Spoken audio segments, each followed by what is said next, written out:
suite aux dernières intempéries, de nombreuses rencontres sportives ont dû être annulées. Ce n'est pas le cas du tournoi de futsal de Phare-Hébersviller. Un tournoi, comme son nom l'indique, en salle. 16 équipes au total y participaient, soit près de 80 joueurs. Bien au chaud à l'intérieur du complexe Marcel Cerdan, ces derniers se sont affrontés au cours des matchs de 8 minutes.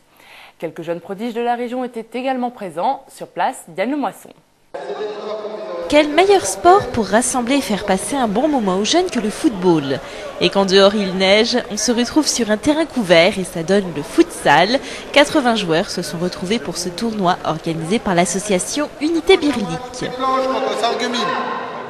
On est une nouvelle association et pour nous faire connaître et pour regrouper un peu de gens, donc on essaye de créer des événements. Et comme on est une association active, on effectue pas mal de tournois. En été, on avait effectué un tournoi de football au stade. Donc là, comme c'est l'hiver, on le fait en salle fermée.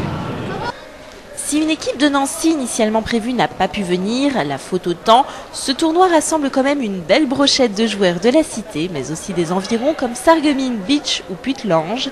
Ridouane et son équipe, les Frères Muses, dominent pour l'instant la compétition. Tout simplement, c'est un tournoi assez intéressant où on rencontre de nombreuses équipes et où il y a des équipes de grand niveau, où il y a des grands joueurs et ça permet de relever un peu le niveau et ainsi d'améliorer nos performances footballistiques.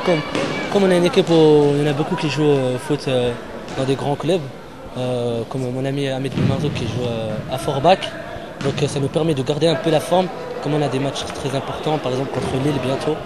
Et voilà, ça nous permet de garder un peu la forme et de rencontrer des anciens amis qu'on connaissait dans d'autres tournois. Une dernière pour cette année 2010, avant les fêtes, l'occasion de faire un premier bilan de cette année pour l'association. Disons que ça a été assez lourd